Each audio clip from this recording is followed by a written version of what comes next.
Well, hi, and thanks for joining me here in my shop, where we're going to get back at this Viking receiver with the fading FM problem. Now, before I get into what I want to do here, and mostly it's going to be an awful lot of talk on my part. I don't think I'm actually going to do anything to this receiver during this particular video. Instead, you're going to hear me talk a lot.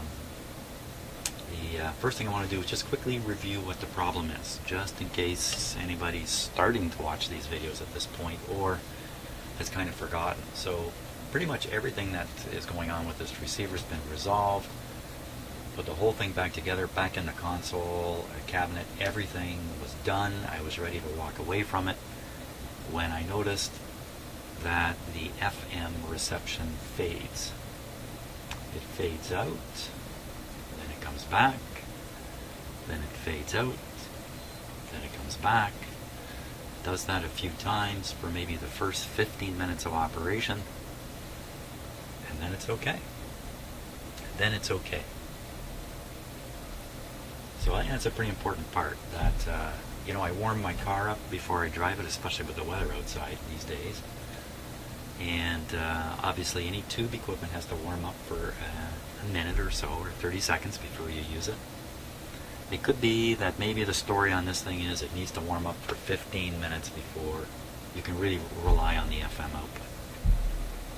So given that fact, I'm not terribly anxious to get in and change a pile of stuff, dig through everything top to bottom in an attempt to fix that short-term annoyance. And yes, over time it could get worse, and it could actually lead to some kind of total failure, and then eventually you turn this on and it just won't stop fading or whatever it might be. But at this point in time, it's essentially operational, and as I work on it, I'm quite nervous to put it into a worse state than what it's in now. So that's kind of the background of the story here. I've got quite a few hours into hunting down this FM thing. Lots of curious observations on it. Seems to be affected by mechanical movement of some of the components in here. Specifically the terminals on a couple of IF coils that are up here. One of them being an AM IF coil, oddly enough. And I have done some component replacements. I pretty much eliminated every easy to eliminate thing, but not everything. There's still a couple more things to eliminate. And I've got a big whack of comments. When I stopped working on this a couple weeks ago in favor of a couple other short-term projects, one of those projects turned into a fairly big deal. And also, without going into any details, in the background I've got a very serious personal matter going on, not with me directly, but something I have to be involved in, which is really throwing me off in so many respects in my life right now. So it's a little tough for me to really get on to this thing and concentrate 100% on it. So big challenge at every angle on this receiver. That's the way it is. So what I've done is, you can see there's not much on my bench. There's the bottom plate, which we're going to talk about right off the bat. And I have all your comments, and here are all of your comments. Now, a little hard to look at them on here, but what I've done is I've pasted all the comments that are related to the fading. Look at them all. Look at this fading problem on here, from all the videos where I've worked on the fading issue. So a few of you are very prolific with comments, and these comments that I put on this page here are the ones that are reasonably valuable. Okay, so I didn't just copy everything, all the funny stuff, all that didn't make it on here. These are all serious comments that warrant some attention. So I'm hoping in this video to go through them quickly and try to identify what the next step or two should be for me in trying to fix this, and two, some things that maybe are worth a little bit of discussion, and C, I don't know what C is. So, but the first thing I want to talk about is this bottom plate. You know, as soon as I took it off, I saw what is so obvious, and you can see it too. that mark and this mark. And I noticed that there was a thumb print on this mark. That's why it looks like that. And I went like this with the plate. I held it up here, and I looked, okay, so that's down in here. I looked at all the components, couldn't see any reason for anything to ever cause marks like that on the plate. Boy, I tell you, sometimes I make stupid mistakes. How about we show it the right way? The right way is up this way. Now that puts the burn marks right up in this area. Now, again, if you're just starting on this video, you haven't watched the others, you're going to miss out on a lot. I cannot recap everything.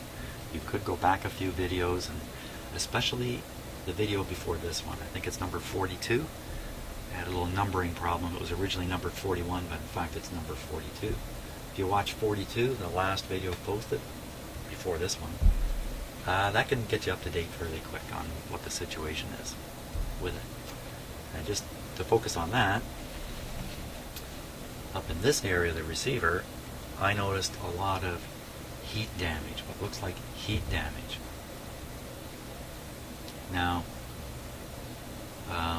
and a little more beyond the norm, so to speak. Yeah, things always get warm in the bottom of these radios, and you run them for hours and hours and hours, and you do get darkened areas, and you do get evidence of, wax melting out of capacitors, and other things like that can happen. It's a little more serious than that. I even conjectured as to whether an open flame had developed up in this area of the receiver. I found wires melted together. The insulation where the wires were in contact actually melted together. I had to pick them apart, which I thought they would just pop apart, but they were really fused quite significantly. All up in the area of trouble. I can just call this the area of trouble here, which I've thoroughly pushed, prodded, tapped, and poked around with a voltmeter. And nothing I've done has had any influence on the actual fading process. Now, one of the challenges, it's a little bit intermittent, of course, it comes and goes, and after 15 minutes of operation, it just goes away and the thing works fine. So I have a limited opportunity to perform tests on it while it's operating and going through these fading cycles. So it all adds to the challenge of trying to sort this out. Was there really an open flame up here? I don't think so. I think some of the stuff we see in here, I can put my close-up camera on it here, just to remind all of you who have also invested so much time in watching all these videos.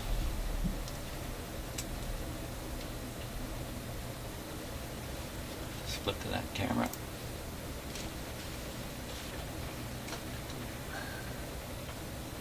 So when you look in there, you see some pretty ugly stuff. In fact,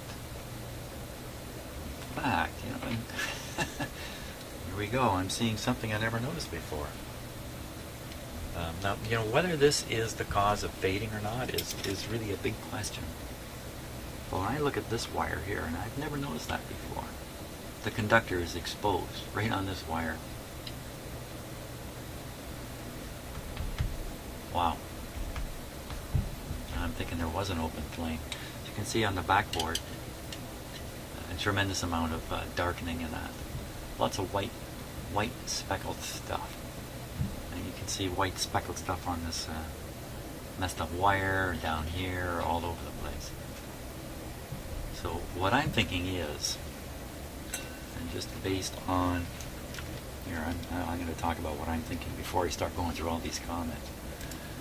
Based on the location of the burn marks, based on the fact that there are some very normally hot components here, and components back in this area, which could become also very hot during operation of the radio, particularly if a fault has developed in the radio. Now there is probably been a pretty steady, pretty hot flow of hot air coming up here, and along with it smoke, particles, gas in particular, For instance, polyvinyl chloride, if I remember right, when you overheat it, it will off-gas an acid. Okay, I'm not going to study up on this right now, but let's just suffice it to say you heat certain things up and the gas that comes off them is very corrosive, acidic, whatnot, and it could cause some of the stuff we were just looking at in the close-up camera.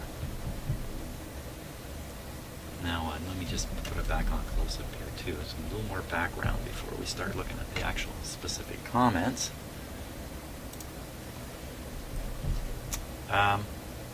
There's two effects which provide hints on what may be going wrong. Okay, this is a capacitor I installed, by the way, in case you're wondering what this kind of unusual looking one is. The first effect is a mechanical movement of components, in particular these terminals. This terminal, and I believe if I remember right, was this one back here. Two different IFs. This is an FM IF, this is an AM IF here, but they do have the IF signal flowing through both. Was it the positive? Is it the secondary or the primary I'm pushing on? You know what? I'm not sure. But if I push on them, and I have to push relatively hard, I can introduce the fading problem or knock the fading problem away if it's there already. The other interesting thing is if I take my voltmeter and attempt to take a voltage reading on this terminal, and the radio is in a faded condition, if I just touch the terminal electrically with no mechanical action whatsoever, the radio will recover. And a similar effect to that, without touching anything in here, is if I switch the radio to AM and then back to FM, it will have recovered on FM. So those are the strongest hints as to what might be wrong. Now, there's also a chance that I'm pushing on components here and causing effects. It could be a coincidence that it causes an effect similar to the problem that I'm trying to chase down. And in any kind of troubleshooting like this, when there's multiple causes of things, there's more than one thing wrong or anything like that, if there's more than one, confusion can reign, and it certainly has been a confusing time working on this radio. Okay, so I'm going to go down the comments now. This might drive you a little bit nuts, or you might be the commenter. So, there was some discussion around oxidation in the tube sockets. I've wiggled the tubes, replaced the tubes, fiddled with them enough. I can't imagine that that's the problem. Okay, so there was actually quite a bit of comments like that. And then Carl has consistently suggested that the AVC may be the cause of the fading, and I should really be paying attention to the AVC. And Carl, on that note, I think I did not change the detector tube and try another detector tube. The detector tube is not in the area where these funny effects are occurring. The detector tube is way down here, and the effects are way up here. But nevertheless, I have not eliminated that. I did replace the AVC capacitor. I believe it's this guy right here.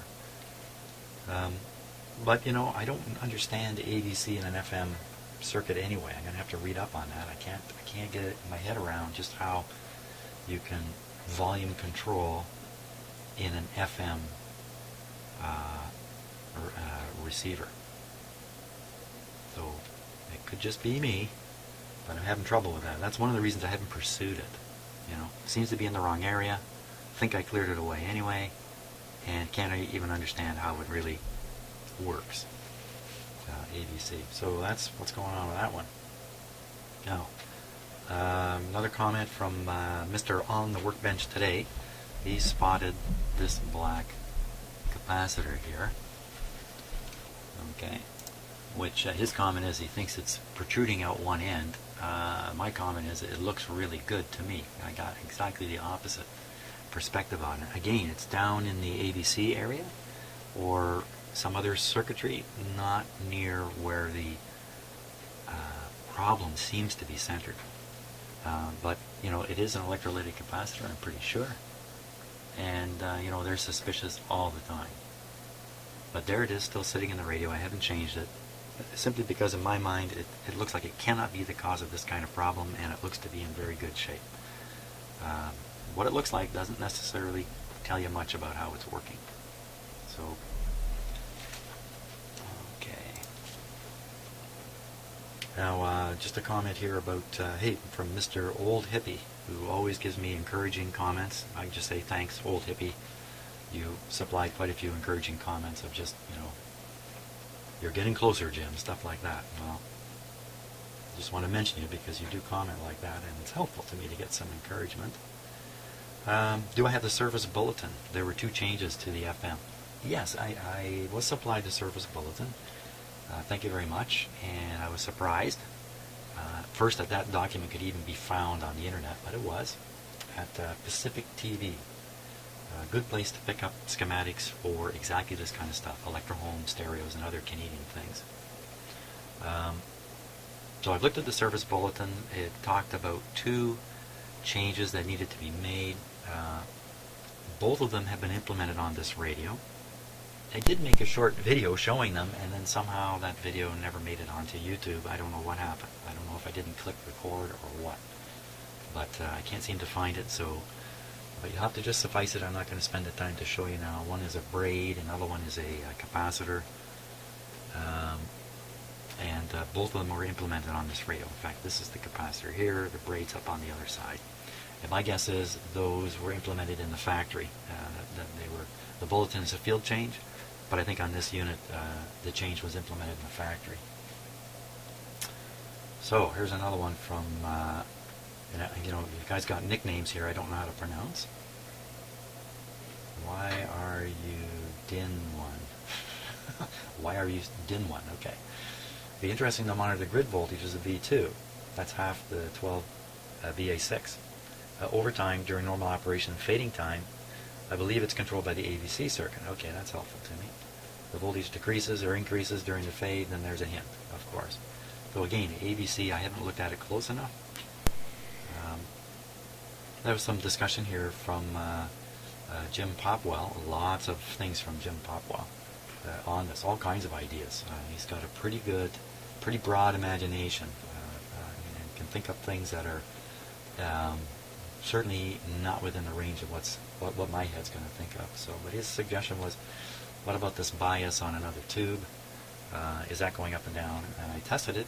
It wasn't the minus 2.5 that it was supposed to be. It was actually a low 0.9 if I remember right, but it was stable all the time.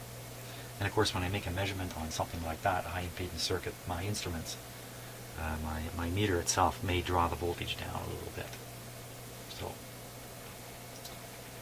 okay, so from Joseph Neal, this is about a week ago, talking about a similar problem, and he resoldered things and fixed up some leads and made sure they were dressed properly, and bingo, his problem went away. He also suggests it would be interesting to measure the local oscillator and see during fading what is happening with the local oscillator. Now, again, this is an FM radio. Circuitry, I'm not as familiar with it as I am with AM. But if the oscillator were drifting, the fade would be a little different. The fade is an audio type fade only. I have no reason to believe the radio is drifting in terms of its frequency and tuning. There would be some fairly obvious hints if it were doing that. So, but what if the oscillator output strength is going up and down? Would that cause fading? I don't know the answer to that question.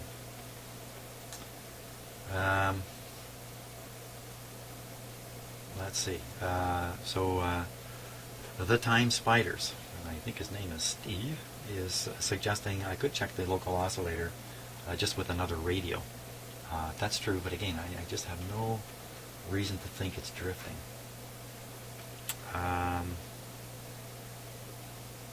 Okay, so from, and this is GD2329J, what about this particular capacitor? What about checking that? Okay, so so he's pointing to a particular capacitor. I'd have to study the schematic and figure out which one it is now. Don't know. Don't know if I checked that or not. It's a 10 nanofarad cap. So we can look into that down the road. Let's see. From the same person, well, I think he's just describing what component it is that he's thinking about. And he's also including R10, R16, C28. I believe I checked those. I think R10 or R16 form a voltage divider and the audio is taken off from the point between them, and I checked those resistors, they were fine. I have seen radios end up as scrap for less back in the day. Yeah, you know what, if you're really doing this to make a living, and you got to put food on the table, something like this, you can't afford to sit for days on end picking around with these curious things. And it's not the case in my life. We've got enough food in our fridge. I can afford to spend some time on this. And believe it or not, I find it a little bit of fun. I think some of you are crazy enough to also find this a little bit of fun. Moslack, I think you need to have a look at that IF coil. You've got too much time invested now to leave it alone. Yeah, I'm in that zone now where I put so much time and effort into this, I just don't want to stop. My own personal thoughts about this is that it is related to the IF transformer and a capacitor that's integral to the structure of the IF coil. Don't know how else to put that exactly. I think that's why pushing on the terminals of the IF coil, it's affecting the capacitor. That's the capacitor, the two plates, and then there's a piece of dielectric in between, maybe mica or something like that. And when I'm pushing on the lead, hey, here's the leads, of course I'm moving this a little bit. And that, to me, is the most likely cause of the situation. It wouldn't be silver mica disease, silver mica disease, if I'm calling it the right thing. Usually makes a static crashing sort of sound. It doesn't fade. And the other curious thing about it is everything left alone, you would expect the radio to fade out and not come back. If it's because of heating, it's warming up, it's fading out. It's not going to come back. This thing comes back and goes and comes and goes. That, to me, sounds like some problem with the heater in it too. But I think I've pretty much eliminated that. But maybe not. Maybe not. And again, it could have this situation where the problem is something quite remote from where I'm poking around. There is a comment in here suggesting that I've gotten too focused and I'm not looking around enough. So a long comment from GD2329J, once again, suggesting a bunch of things I should do before I take the IF can out. Yeah, I'm not anxious to take that can out. If you've been watching my videos, you realize what I'm doing is I'm trying to avoid that, because that's a risk to the radio. Taking it out, putting it in, taking it out, fiddling around with it, that's a risk to the radio. Everything I'm doing is a risk. That in the middle of doing this, there will just be no more FM in this radio, which I don't want that to happen. He has lots of ideas around here, excellent ideas. And he's suggesting that I really should, he says, don't resist the 10.7 IF after detector setup. So don't reset. Oh my gosh, I read that wrong. How do you make trouble for yourself? There's a way. Don't reset it. Okay, looks like I'm not the only one too who gets anxious about tuning up FM sets. Okay, just a comment. I was playing a comedy radio show in the background in one of my videos, and I guess I didn't name the show, and I'm going to guess now what it was. It was probably a show called The Irrelevant Show. And just like its name implies, the whole show is pretty irrelevant. It's just a bunch of crazy stuff. But it's very funny to listen to on the CBC. CBC Radio. Go on the internet, go on their website. It's all downloadable, free, and all that kind of stuff. And it's really pretty entertaining stuff. So, pretty sure that's a show that I was playing. Now, from Grandson of Kong. Okay, that's quite a claim.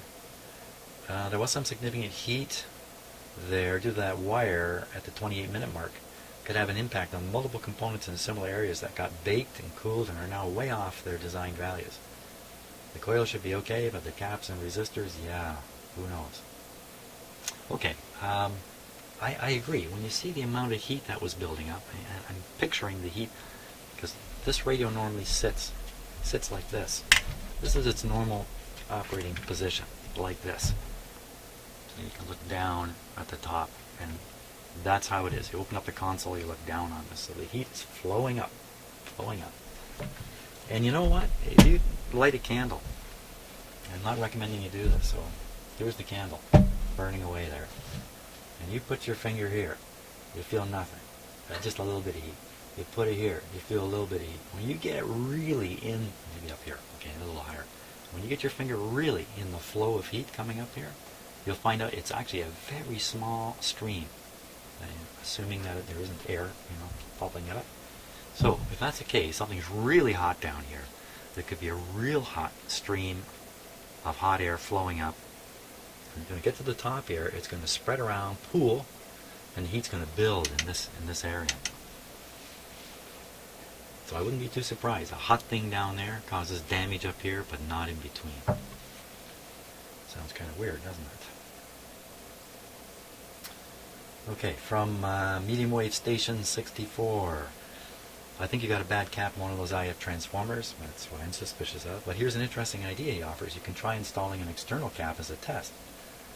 Maybe try a 22 picofarad capacitor, just a thought. So he's thinking if the one inside is shot, maybe I just need to hook another one in parallel. And then, that's going to have some influence on the operation of the circuit. But even if I do kind of a momentary test while the radio is faded, I may discover something useful. Of course, what's the capacitor doing inside the IF? It's making the IF coil resonate at the IF frequency. If that capacitor or coil is drifting off of its proper value, the Q of those two guys, the resonance, the strength of them will fall, and you would get fading.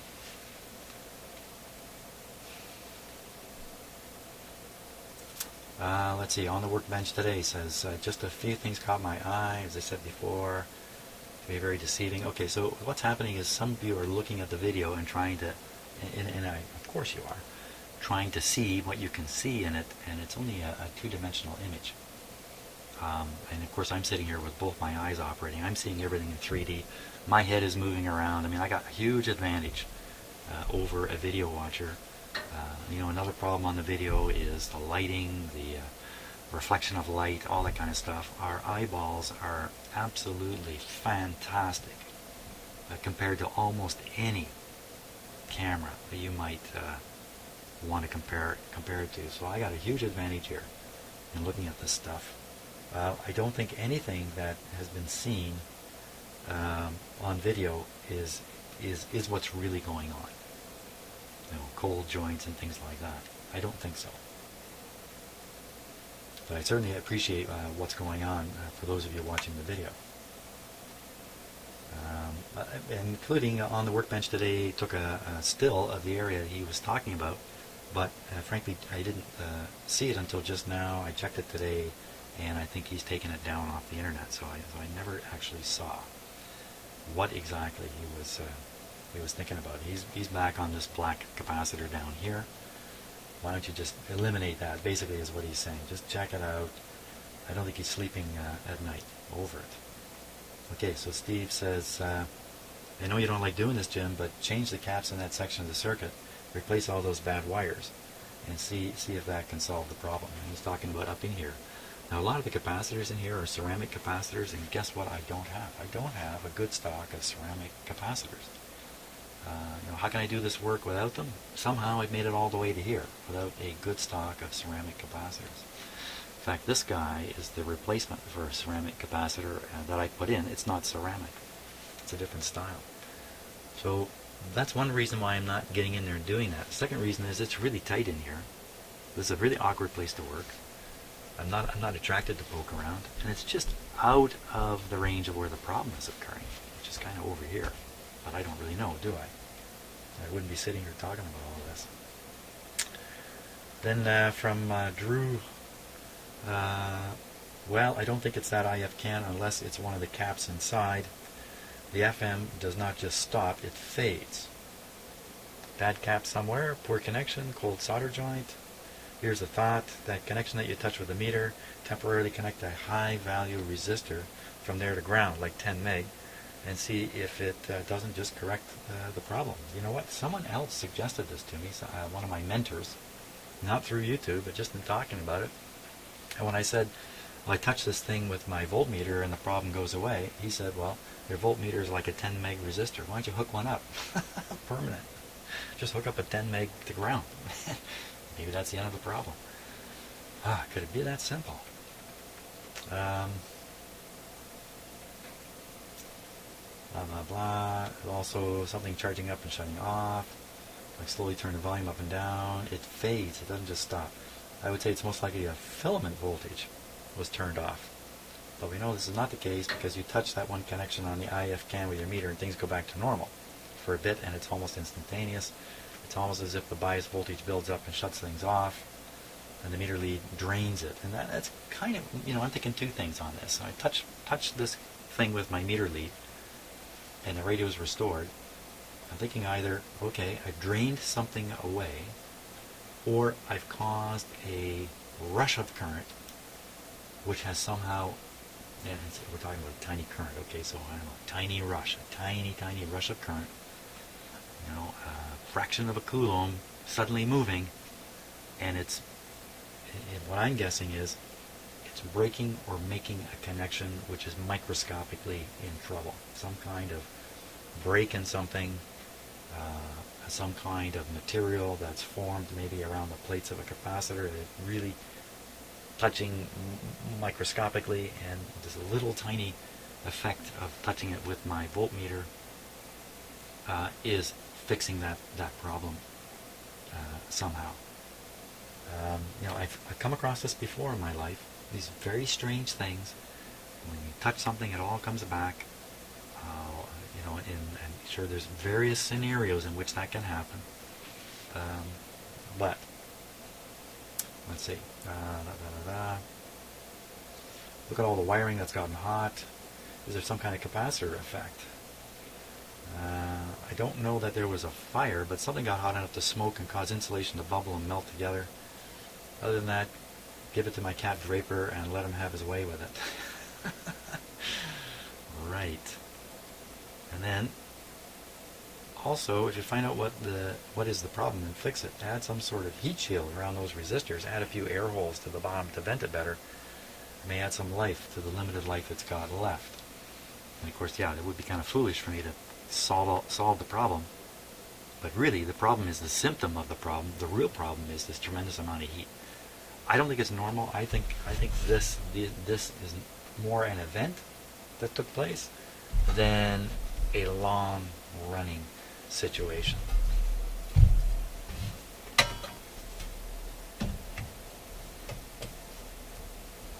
It's very mysterious because this one is just here in open space. It's quite mysterious. This one back here, you can see that it's smoke drifting up and curling around. It's right in the corner. It's right in the corner. Like it's coming up through here, swirling around. Well, I guess it could be traveling on the base plate a little bit differently than, you know what, there's a bit of a gap here over this plate. If you can see this plate, a little hard to see there in the camera. There is a plate here, a shield of some sort, shielding away the power supply components from the rest of the radio. But there would be a gap on the bottom plate, and that gap lines up with this. So there's no question that whatever it is coming up out of here, and then it's flowing along the surface of the bottom plate and getting up into this area. Okay, now here's Keith Baker's comment. Is a big whopper here.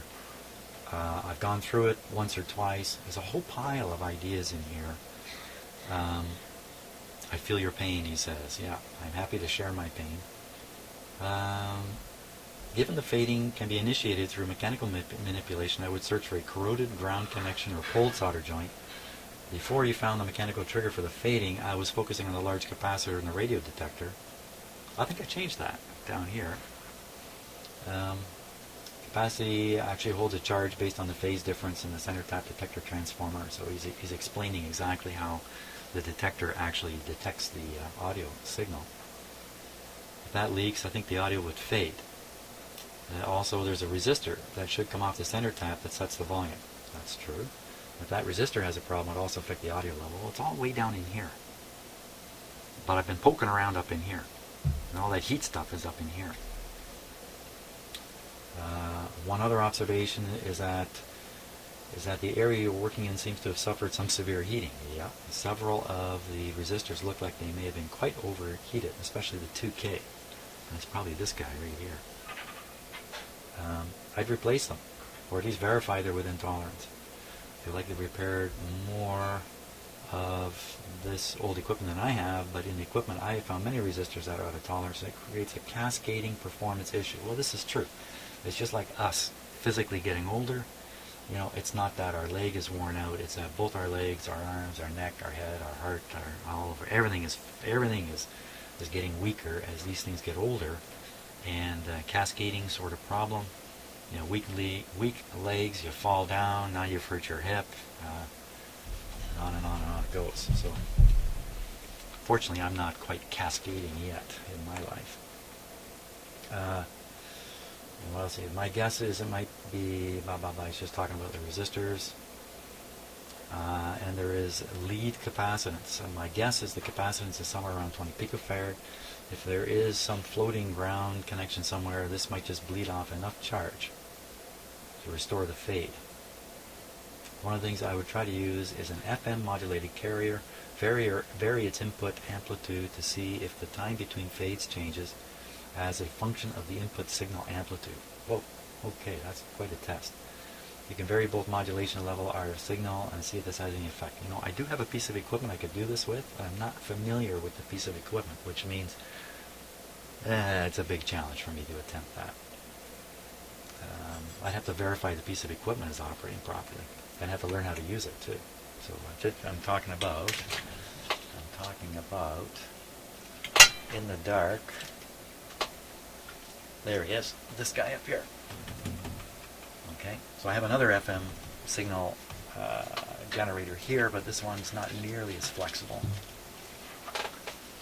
which I normally use because I'm familiar with it, and it's quite simple.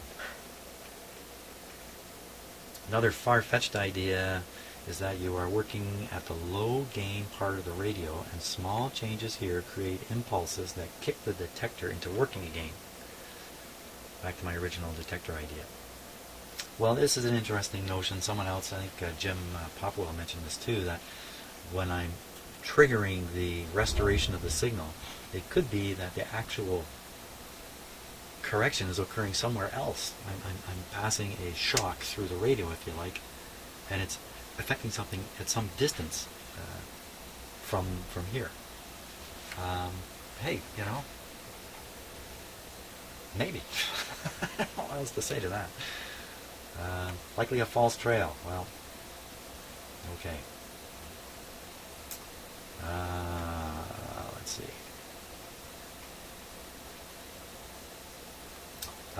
Keith Barker says, looking at the schematic, interesting that there is a 2 megohm resistor that connects the two grids of the IF stages. What do you think that resistor is doing for FM operation? Some sort of DC balance? Keith, I got no idea. I don't know. I don't know enough about these circuits to really understand how they work. Ken Bird, trying to make me feel better, says these types were once referred to as dogs in the repair industry, and I saw many a skilled tech and even some haughty design engineers throw in the towel on a few. So don't feel so bad. Yeah, throw in the towel. If I throw in the towel, I can return this radio and say, look, you're going to play FM, turn it on, go away, make a cup of coffee, and when you come back 15 minutes later, you'll be able to listen to FM. You know, how bad is that really? That's not nearly as bad as me saying, you know what, the radio was pretty much working and I screwed it. I mean, now that's a lot worse story to tell somebody. So that's another reason why I've been so gentle with this thing. There's a lot at stake here. It's a big console. It's got a fantastic record player in it.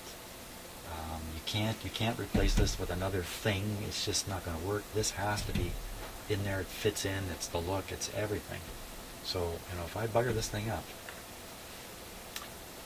then, oh, it'll be a sad day in Jim's shop. Okay, someone else is mentioning this is truck stuff for you. I think the greenish looking clamps holding the IFs are corroded. Again, it's probably because of gas and fumes coming up from overheated parts. Even things getting very hot in here can be generating gas which is attacking themselves up in here. Especially if there's any polyvinyl chloride in there. Polyvinyl, like PVC plastic. Glasstronic says that really smells to me like an IF can integrated capacitor problem. Yep, that's where my head is.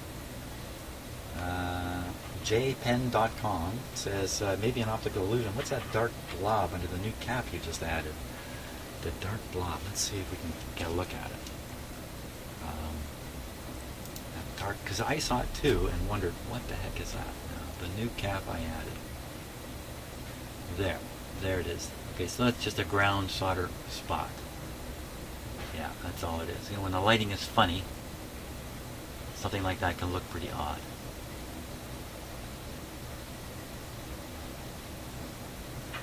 Yeah, so there's a fair bit of concern among viewers about ground connections and that in this radio.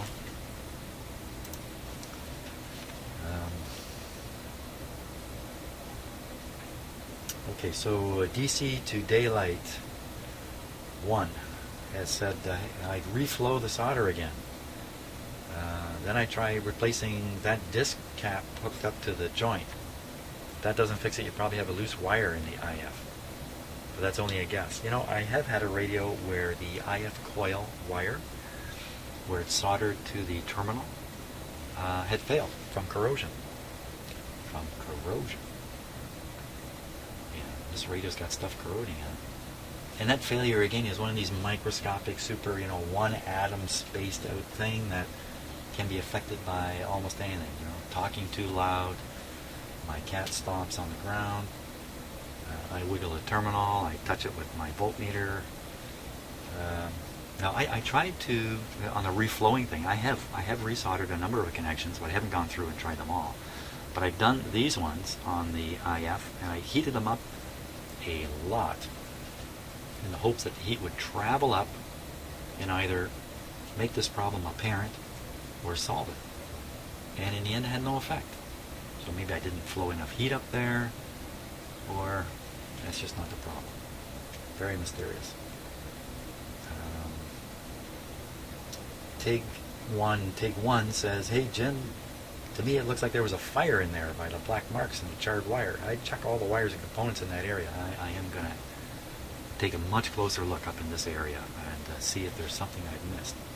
But again, well, based on the idea that touching this thing with my voltmeter restores it, but the effect is actually taking place somewhere else, somewhere remote. Possible, but I have pushed and poked all these things mechanically in there. They're just wires. They have no electronic effect in themselves. Yes, a little bit of stray capacitance here and there, but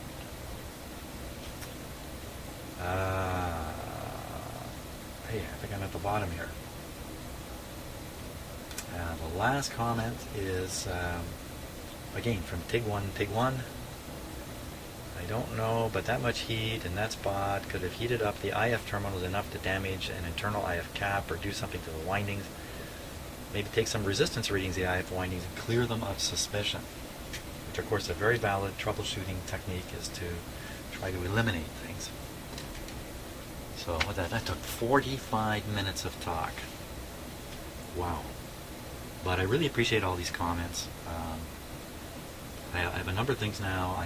What I'm gonna do next is make a little plan of action here, step 1, step 2, step 3. Try to get these ideas and my own ideas into some kind of logical order, kind of a risk-based thing. For instance, the lowest risk thing I can do is swap the detector tube, and try and get these things organized in some way. And also, not the least of which is, I'm not going to do it right now, but I will do it before I start any more fooling around with this guy, is hook them up to speakers, plug them in, try them out. Who knows, for all I know, the whole time this radio's been sitting back in my office, Draper's been working on it. It's possible. It's possible. He's like that. And that might explain why some of my tools have been moved around too. So I'll leave it at that for now. Thank you so much for listening to me talk about this. I will post this video. You'll have an opportunity to put even more comments on it. Comments on the comments. So thanks again so much for trying to help me out with this. Really appreciate it.